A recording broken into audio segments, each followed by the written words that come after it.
Hello, Xers and interwebers. Welcome to another episode of Naive in the 90s, the podcast. I'm your host, Emily. I was a 70s baby, an 80s kid, and a 90s troublemaker. On today's episode, we're talking movies. But of course, first, a quick reading from my book, Naive in the 90s, which is a creative nonfiction available on Amazon.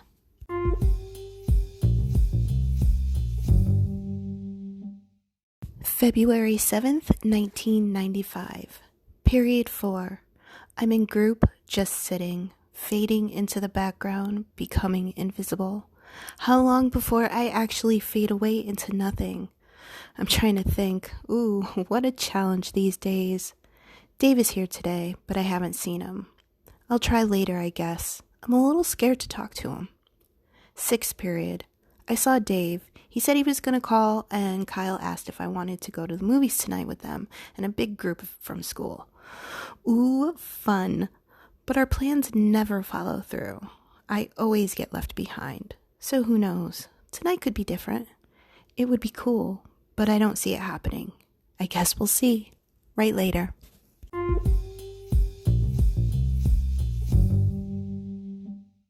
For today's show, I wanted to originally start a possible movie series. One for either solo or guest shows where we could pick a genre or reason for loving or even hating certain films. You know, like top 3 favorite comedies or favorite tearjerkers or best worst movie. Stuff like that. Along with other categories like top 3 favorite campiest or best music montages, because there were a lot of movies back in the day with music montages and like, why? But really, the possible topics when talking about movies of the 80s and 90s is endless. So I thought for the first episode of this possible series, I would start out with movies that really encompass the high school experience for my generation. Or at least for me and a lot of those I went to school with and who were around me. But then while starting to list my top 3 movies, I couldn't stop thinking of 2 90s classic shows that were without a doubt big time high school nostalgia vibes. Like, I have watched both of them multiple times since high school, and it's just every time I'm like, oh, that was some time. But yeah, so instead of top 3 movies, this is just gonna be a not really numbered talk about relatable high school movies and TV shows thing. So yeah. Another thing I'd like to address before starting is the time span of these works. And although all of them are from the 80s or 90s, some are what would be classified as Gen X movies, and others I've heard or read are more considered millennial, which actually would also be that section of overlapping parts of both generations, that newfangled micro generation that invokes feelings and all that surround them, the Zennials. You know, those weirdos who are made up of Gen X and of millennials. Now, I have a lot to actually say about this newest addition to the generation lineup, like a lot, so we're gonna have to save most of it for its own episode. But I'm Generation X, generally considered 1965 to 1980. Although, like most generations, it really matters your source for the exact years. But 65 to 80 are the most widely accepted. Though I have seen 60 to 80 and 65 to 84 or 85. But yeah, for this and in general, I'm going to use 65 to 80. I was born in 77, which is smack dab in the middle of the younger members of Gen X. If generations were set up like families, I'd be one of the younger siblings, one of the babies, but not the baby. And despite some of the I'm cooler than you posturing that is done by a large chunk of the elder Gen Xers on social media, especially in Gen X groups, Even if you are the older sibling, that and your experience that differ do not negate the rest of us or our own valid experiences. It is so weird to watch, and because of my book and this podcast, I belong to a ton of groups, forums, and anything else online that has to do with the 80s and 90s. So I see it every day, and sadly in droves. Honestly, it's super disappointing, but that, again, is a whole other cast. Zennials are a special case when it comes to generations, not only for who they are, but also for why this microgeneration was even added, and because it actually is completely made up of people from two existing generations, Millennials and Gen X. Like, literally, those who are included as a Zennial, people have to understand are, yes, that they are Zennials as well, but they are also members of X or the Millennials. Like I said, I do want to do a whole episode on this, but I feel like the subject of this episode and the items I plan on talking about can spark disagreement between generational people. And I say this because I've actually seen it happen. Like, recently someone made a poll of the most Gen X movie in a Facebook group, and Empire Records was included. Awesome movie, by the way. Absolutely one of my favorites. In fact, we just rewatched it a couple weeks ago, and I always wish people a happy Rex Manning Day every year. I actually have a reminder on my calendar that repeats, because, come on, Rex Manning. And it's coming up in April, so woo! But yeah, Empire Records was listed, and people were seriously getting at the lady who posted the poll, because to them it shouldn't have been on the list because of the ages of the character and when it was released. The characters were 100% Gen X. Like, they were not millennials. I'm sorry, but like, no. Maybe Warren was a millennial, and like, maybe Joe was a boomer, like a baby boomer, but that's about it. The core experience and like the whole point of the movie was 100% Gen X. Unfortunately, I think that when it comes down to it, the problem that these elder Gen Xers had was that it wasn't their experience. It was a experience for people in Generation X, but it wasn't theirs. So therefore, for some reason, it's not valid to them. And it's just weird and frustrating and a super weird hill to plant your flag on. Like, cool, you're older, we get it. But that literally can be said for every generation or just any chunk of people. There's gonna be older people. Like, do you ever see elder boomers saying that they're real boomers because they're older than the younger boomers? No. Have you ever heard of any of the other generations doing that? In my personal experience, no. It just appears to be Gen X and maybe just a small section of them, but boy, are they loud. But yeah, anyways, as I was saying, Zennials are made of two overlapping generations. Gen X, 1977, 78, 79, 80, and Millennials, 1981, 82, 83. Again, remember, these years are the ones I see most often. The source matters. I've seen it range from 1975-76 to 1984-85 too. But either way, Zennials are made of two different and distinct generations. This doesn't take away from their Gen X or Millennial status or experience. It just means on top of those, we also were at a time that the world was transitioning so greatly that it did impact how we grew and developed different from any other time, including those in our own generation. We had the privilege of having an analog childhood while tech began to grow and boom in ways it never did before, and at speeds it never did before, changing the way life and the world around us moved forever. So yeah, I just wanted to touch upon the fact that my list is a range of years. However, that range doesn't change how I and my friends experienced and perceived life at that time. Nor can the range be easily categorized by generational standings. Honestly, it could really be categorized as maybe like, I don't know, a freak's high school journey, or we partied a lot, or who doesn't feel understood or cool, or more likely, my friends and our fun are everything. And with that said, let's get on with the list. I don't think anyone over the age of 40 can have a relatable high school movie list and not talk about 1985's The Breakfast Club. It was literally the first film I thought of. There is so much about this movie that is a big yup. Even though it was released 10 years before our graduating year, it was and is so much of the general high school experience that I don't think it'll ever not resonate with high schoolers. From the social divide of each character to the pressure and scars each of them carries hit home.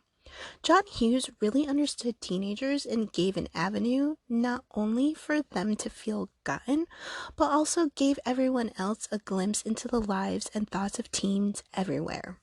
And as I said, this was released 10 years before my high school class graduated. But not only is the material relatable to most high schoolers, but growing up having it be a regular that we watched at sleepovers, it kind of not only set the stage and expectations of high school, but it also implanted the idea early on that no matter what or who, we all have things that we're dealing with. We all have struggles and pressure and fears, regrets, hopes. It also really brought up some of the darker feels we can all have, like how can we do things we aren't proud of, and how sometimes those who are supposed to be in our corner aren't. It shows how life can be unfair even when it looks fine and dandy from the outside. It's a fun teen movie, sure, but it also is incredibly deep and a little sad. Some of the cinema's best and deepest quotes come from The Breakfast Club. Brian saying, "When I step outside myself and I look at me, and I see me, I don't like what I see." I mean, gosh, how many of us haven't felt that way? Or Bender retorting with, "I don't even count, right? I could disappear forever and it wouldn't make any difference." Yep, definitely have felt that. Peers and family back then. Granted, Andrew had actually said it to Bender, but yeah, relatable. And of course, the question scene, where they ask Claire about sex, and Allison follows it up with, "If you say you haven't, you're a prude. If you say you have, you're a slut. It's a trap." As a girl who grew up in the 80s and 90s, this is one of the realest exchanges. It actually brings pangs of old garbage up for me, because, yeah, this is how it was. Even in the early mid-90s in high school, I cannot tell you how much pressure there was from every angle. Sex was something every grown-up told us we were going to die from, or ruin our lives by, or burn in hell because of. Yet everyone our age, it seemed like they were doing it, or they were at least saying they were doing it, or were ostracized because they didn't. It was a trap, and that trap was brutal in the 80s and 90s. I actually want to do a whole episode on that in the future, so yeah, we'll do that. The Breakfast Club was the first and most realistic high school movie growing up. There are so many quotes and parts that still stick with me to this day. It's like the unhealed inner kid or teenager in me gets comfort from the connection of these characters. And also, come on, that iconic smoking weed and dancing scene, amazing. I mean, I've never had that experience, but there were a couple times that we smoked in the auditorium, so I mean, does that count? And also, I'll stand by this until I die and probably after, but Allison did not need that makeup, makeover, just all of it. The hair, the clothes, just no. Or as Allison would say, I like that black shit. My second movie is Dazed and Confused, and yes, this movie takes place in 1976. In actuality, my husband is just about ready to be born in a few months, and I'm only about to be conceived in real life. But although the setting is the 70s, it was made in 1993 and is 100% a 90s movie. In fact, my friend Chris from the book actually went and saw it with a couple of our friends, and afterwards they went and smoked on our high school football field, and she was super, super proud of herself for it. Like, the most proud. If I'm being totally honest, this movie is probably the closest to how high school was for me. Um, no, we didn't chase down and beat and haze underclassmen, thank goodness. But the rest of it, oh yeah. The cruising as part of the going out ritual, the where is the party gonna be, the keg in the woods. But instead of the moon tower, we had the overflow. The drinking, the drugs, the hookups, yes, yes, yes, and more yes. It's funny because there really isn't a moment in the film that isn't relatable. But at the same time, not much goes on in it, so, you know. But it is exactly how it felt on the weekends or during the summer. Nothing to do but hang out with your friends, get fucked up, and just love life. Even the very simple end scene of them in the car, wind blowing, them smiling, listening to some good tunes while going to get concert tickets, yeah, my soul literally felt and still does feel that scene. My third movie is Can't Hardly Wait from 1998. If Dazed and Confused showed how our outdoor parties were, Can't Hardly Wait was exactly how our house parties were, right down to the types of high school characters that were there. And it's kind of funny because prepping for this episode, I looked up articles and such of all my choices, and I found an old Buzzfeed article called 21 Reasons Can't Hardly Wait is the most important 90s film of all time by Erin Chack. I hope, I don't know. I'll put the link in the description. I hope I said her name right. But yeah, the pictures are gone too. So if you click it, her little blurbs are there, but the pictures are gone. But yeah, so I didn't really read past the first one because the author says, number one, first of all, like all great 90s movies, the bulk of the plot takes place at a completely unrealistic house party. And that just makes me laugh because that's like spoken like someone who didn't go to 90s house parties because it was completely realistic. That was how it was. And yes, this movie is from the latter part of the 90s, and it was years after we were out of high school. I mean, like 3 or 4 years, but still. Honestly, there isn't one person at that party that did not go to our high school, though. Like, wow. My husband and I have said that it kind of feels like someone went to our high school and thought it'd be funny to write a whole satire party movie about it. Like Kenny, we definitely went to school with Kenny and all of his friends. And Mike Baxter, yep, he was there as douchey as ever. So was Amanda and her girls. William, oh, we definitely had a few. And Denise, I was Denise. Like, yeah, seriously. Much like Dazed and Confused, not much happens in the movie. It really is just about being young and partying, and that was just how high school was. It was school, school, school, you know, parents' responsibility, and then party to feel alive and connected. And I freaking love that movie so much because it just, I don't know, it just makes me smile. So that was really gonna be it. I was just aiming for, like top three high school relatable movies. Um, but, although Can't Hardly Wait and Dazed and Confused are two of my favorite all-time movies, like they're just comfort movies. Um, they just are what they are. They're feel-good party movies. There really isn't a ton to discuss or deconstruct beyond, hey, that's just like so-and-so. Or, hey, we did that too. And wow, those were good times. And boo for not being young and carefree anymore. So I decided to add on another movie. And this movie, it's always resonated with me in my teen years.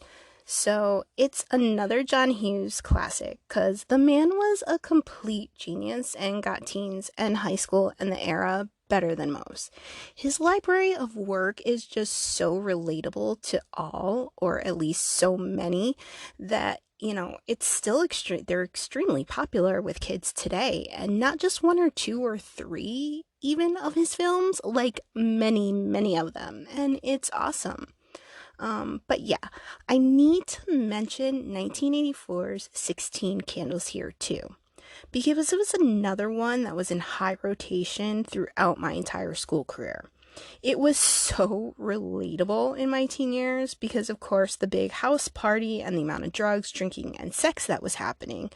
Um, but it wasn't really that far off from what we were living in the early and mid 80s or 90s, even though it was from the 80s.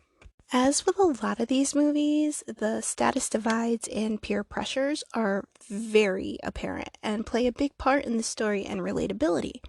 But I found that 16 Candles also shined a light on the family dynamics, pressure, and challenges a lot more than other films of the time, and even John Hughes films. Feeling invisible or like an outsider at school is one thing, but to feel like that at home too makes for a really rough existence, where you feel like you don't fit in, don't belong, and don't really matter anywhere. And that is really hard. And it makes that one or two or however many true friends you have all the more important and invaluable. Look at Sam and Randy in the film.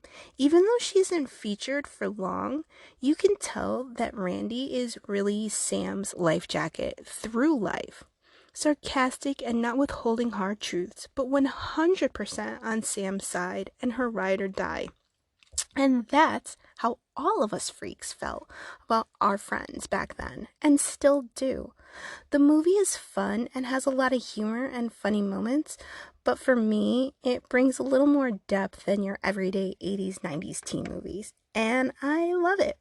And that's it for my movie list. But I did say I was going to mention two 90s shows that really hit that high school nostalgia button super hard, or was just a very relatable thing at the time. The first of the two is 1999's Freaks and Geeks. This short-lived show took place in the 80s. I don't think it was ever said specifically when in the 80s, but no matter. Holy crap. As someone who entered high school at the beginning of the 90s, this show was not only relatable because these were the age of the kids I grew up admiring, the older siblings of my friends that crushes were on, but also because, again, it was written in the 90s and has big influences of the time. Just like any period written anything, books, movies, TV, even if about another time, fiction always has the influence of the time it was made, and Freaks and Geeks was no exception. Plus, I had Lindsay's green army jacket back in 1993. But yeah, it was a great show. I really wish they had not canceled it. It really had so much potential to be so much fun. And finally, another teen-focused show that was unfairly canceled after only one measly season. This one hurt bad when they canceled it because, unlike any other entry on this list, this show was on while I was in high school and was about the same time while I was in high school. 1994's My So-Called Life. Gosh, to say it was relatable seems like an understatement if there ever was. The parallels of Angela's life and my own at the time was uncanny. Much like Angela, I had been a good girl all of my life. I was the plain Jane that was just there. No one really hated me, or at least not outwardly, but no one really cared either. I was just there. That is until I met new friends in high school and started to feel out who I was beyond this child I had been. This entailed a drastic fashion change just from a normal kid to a baby doll, boot, and flannel wearing girl who pierced her own ears many times and her own belly button. And like Angela, my hair went to an unnatural shade of red too. But that was for senior prom. Yes, Vampire Red Manic Panic. It was gorgeous, red with purple tones, and of course, it stained everything, like literally everything. My hands, ear tips, and then my pillowcases and sheets, and oh yeah. So we had a big motel party after the prom, and my particular group of friends at the time were just crazy. Actually, Anne and Rose were both there, but we got multiple smaller rooms and then a large party room that had this huge hot tub in it. And wasn't there a huge red and pink ring around that baby the next morning? Like, oh God, it was so gross. But boy, was that a night. I mean, like, fence sections were taken down outside and burned inside. I mean, it was so bad and unruly, like, just wow. But anyways, not only were Angela and my styles and transformations similar, but also having friends who were not from the same groups, ones that were from completely different ends of the spectrums. Yeah. There are the ones who, in the book and on this podcast, I affectionately refer to as the freaks. Those were the ones who took center stage in my life. But also, there were some of my older childhood friends in the background. Like I mentioned when Esther and Lily were on, we all went to elementary school together from 3rd, 4th grade, and from junior high on, we were the freaks. But as I also mentioned, I was very much a friend group floater, and even in high school, as my path really started to veer in a more crooked way, a couple of my oldest friends were still very much not a part of that scene. Like, they weren't even in the same realm. Their oxygen didn't mix in the same. It just, no, they were not.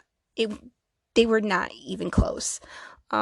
I would still often get rides to school or to home with them, and like Angela found it super hard to balance her friendship with Sharon and her friendship with Ricky and Rayanne, I also felt that big time.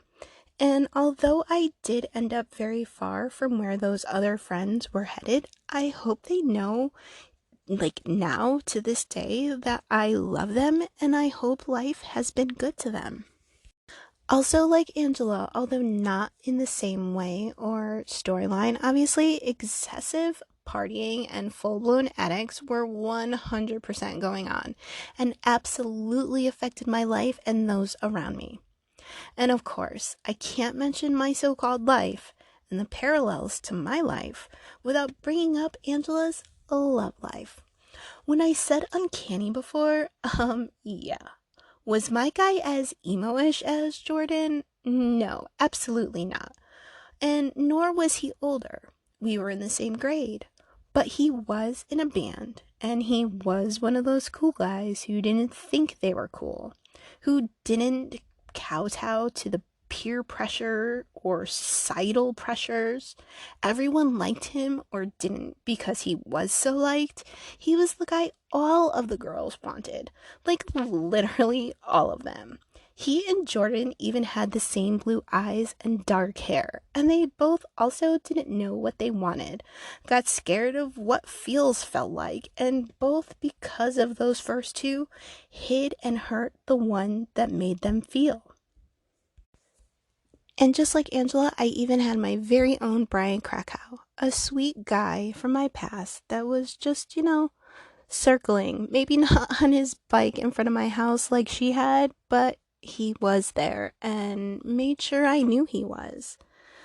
But nothing, just like Angela, could sway my gaze. It was weird though, because I was literally watching my life fictionalized and satired right before my eyes senior year. It was intense and felt crazy watching it and knowing, how my life was going at the time, but I loved it.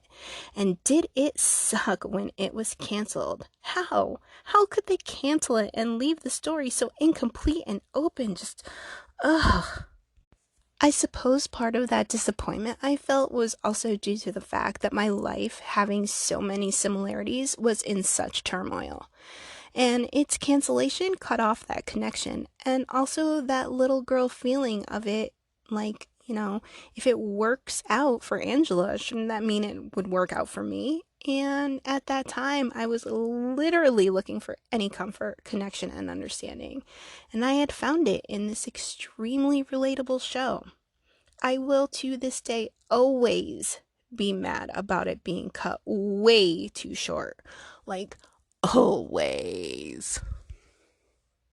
So, yeah, that is my very oddly composed list of 80s and 90s movies and TV shows that I find most relatable to my own experience. They definitely span a range of years. I think it's like 15.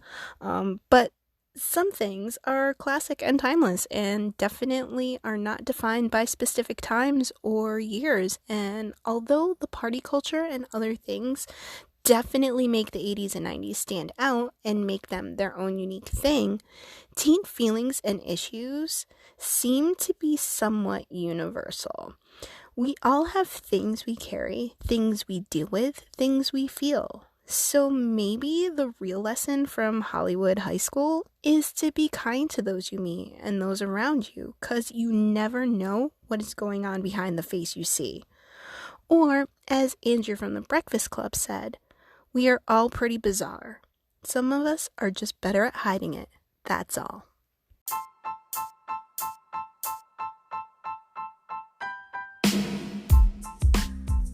Thank you for joining me for this episode of Naive in the 90s, the podcast. I hope you come back in 2 weeks for a new episode. Make sure to follow so you don't miss it. For any questions, comments, feedback, or contributions to the conversations, send me a message at naiveinthe90s@gmail.com or connect with me on social media with the handle at Naive in the 90s. On Instagram, Facebook, Twitter, and TikTok. And of course, don't forget to grab your copy of the creative nonfiction book, Naive in the 90s, now available on Amazon. And if you enjoyed the book, please make sure to leave a review. Each one truly helps. Thank you again for joining. Hope to see you next time. Peace and love, my dudes.